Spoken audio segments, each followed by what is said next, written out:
Hello everyone, today's lecture is about structure of the atmosphere. जो हमारी अर्थ है उसकी चारों तरफ जो हवा है वो डिफरेंट डिफरेंट लेयर्स में बटी हुई है। उन्हीं को आज हम पढ़ेंगे। तो स्टार्टिंग फ्रॉम ट्रोपोस्फेयर, जो कि हमारी सबसे नीचे वाली जो लेयर है उसको हम बोलते हैं ट्रोपोस्फेयर। उसके बाद स्ट्रेटोस्फेयर, मेसोस्फेयर, थर्मोस्फेयर, जो सबसे ऊपर वाली है उसको बोलते हैं हम एक्जोस्फेयर। तो इस तरह टोटल 5 लेयर्स हैं, जो डिफरेंट डिफरेंट लेयर जो हमारी बनी हुई है एटमॉस्फेयर के अंदर।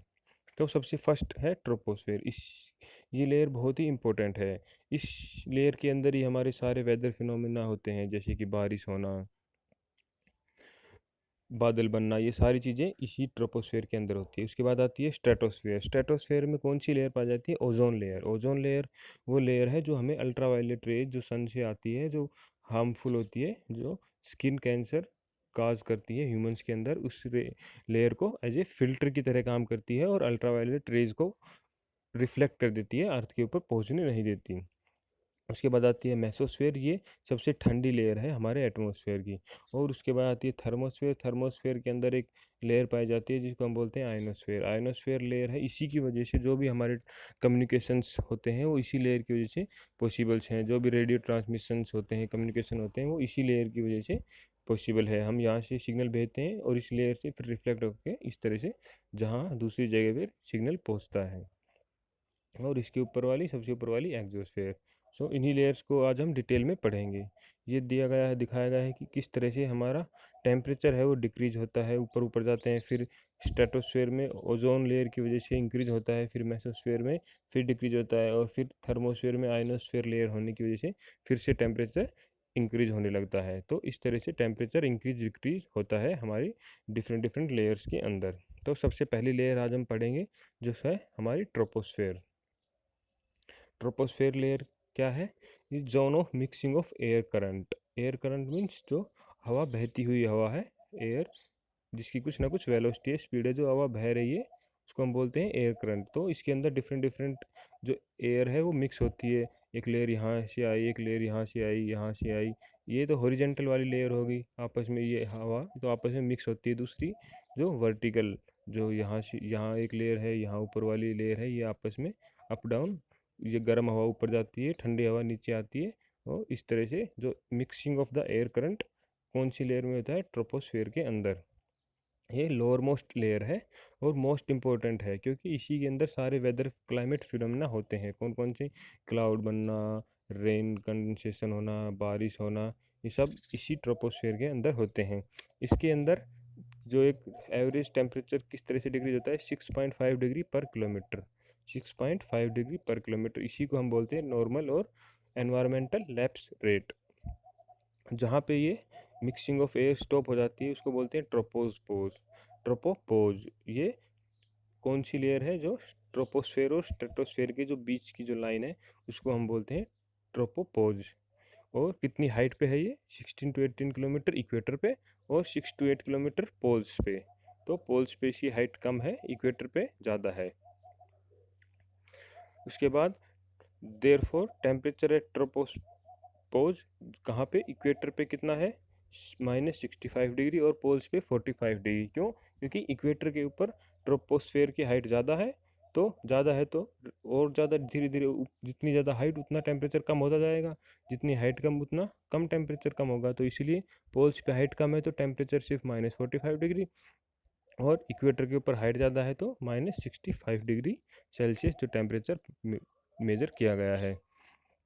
हमारी ट्रोपोस्फेयर जो लेयर है इसके में 6 to 12 किलोमीटर हाइट के ऊपर बहुत ही हाई वेलोसिटी विंड मिलती है, जिसकी स्पीड होती है 350 to 600 किलोमीटर।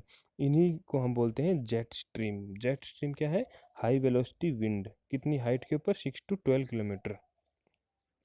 इसी वजह से जो हमारे एयरक्राफ्ट होते हैं, जो उड़ते हैं, जो कॉमर्शियल एयरक्राफ्ट होते हैं मेनली, वो इस वेलोसिटी को अवॉइड, इस हाई वेलोसिटी विंड को अवॉइड करने के लिए ट्रोपोस्फेयर लेयर से ऊपर उड़ते हैं। कौन सी लेयर में? स्ट्रेटोस्फेयर में। इसके बाद आती है स्ट्रेटोस्फेयर लेयर। स्ट्रेटोस्फेयर लेयर में कौन सी लेयर मिलती है? ओजोन गैस, या ओजोन गैस की एक लेयर मिलती है जो कि अल्ट्रावायलेट रेज से हमें बचाती है।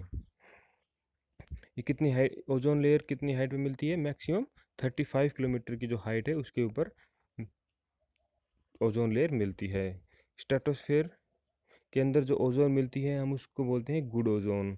एक दूसरी ओजोन भी मिलती है कहाँ पे, अर्थ के सरफेस के आस ऊपर थोड़ी, अर्थ के सरफेस पे जो ओजोन मिलती है उसको हम बोलते हैं बैड ओजोन, क्योंकि ये हार्मफुल होती है ह्यूमंस के लिए।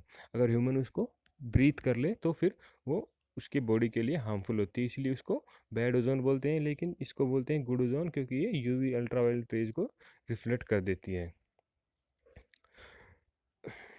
बट क्या हो रहा है कि धीरे धीरे जो ओजोन लेयर है वो डिप्लीट होती जा रही है, पतली होती जा रही है, उसमें से होल क्रिएट हो रहे हैं। किस वजह से कि इस क्लोरोफ्लोरोकार्बन, हाइड्रोक्लोरोफ्लोरोकार्बन, इन गैसेस की वजह से जो ओजोन लेयर है वो पतली होती जा रही है, depletion of the ozone layer हो रहा है।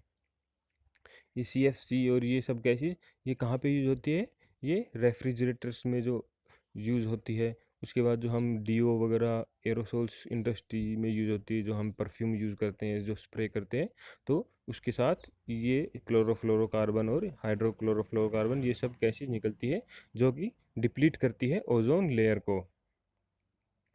सबसे ज़्यादा डिप्लीशन है ओजोन लेयर का पोल्स के ऊपर, और पोल्स में भी अंटार्कटिका के ऊपर। अंटार्कटिका के ऊपर इसलिए है क्योंकि वहाँ पे क्या है, नीचे वाला अंटार्कटिका है, ये है ऊपर वाला आर्टिक, नीचे वाला अंटार्कटिक। तो यहाँ पे सबसे ज़्यादा ओजोन लेयर का डिप्लीशन है क्योंकि यहाँ पे बहुत ज़्यादा ठंडी होती है, क्योंकि यहाँ पे लैंड मास कम है, पानी ज़्यादा है, तो इसलिए यहाँ पे ज़्यादा ठंडी होती है। इसी की वजह से यहाँ पे जो ओजोन लेयर सबसे ज़्यादा डिप्लीशन यहीं पे होता है। उसके बाद है मेसोस्फेयर। मेसोस्फेयर में फिर से टेम्परेचर कम होने लगता है, स्ट्रेटोस्फेयर में टेम्परेचर बढ़ने लगता है, मेसोस्फेयर में फिर से कम होता है, और ये सबसे कोल्डेस्ट लेयर है हमारे एटमॉस्फेयर की। इसको हम क्या बोलते हैं, एक dividing line between inner and outer atmosphere, और इसको करमान लेयर भी बोलते हैं। और इसके अंदर ही जो मीटियोर्स और मीटोराइट्स हैं वो जल जाते हैं और पृथ्वी पे नहीं पहुंच पाते, क्योंकि हम इसको बोलते हैं शूटिंग स्टार या टूटता हुआ तारा, वो इसी लेयर में होता है। उसके बाद आता है थर्मोस्फेयर।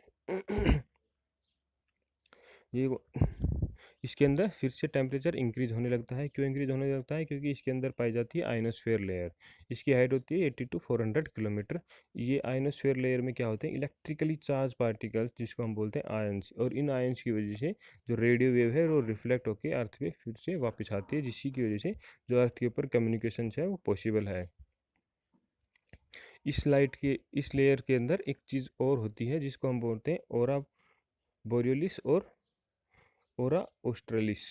ये कहाँ पे पाई जाती है, नॉर्थ पोल में अरोरा बोरियलिस, और साउथ पोल के ऊपर अरोरा ऑस्ट्रेलिस पाई जाती है, जो क्या है, एक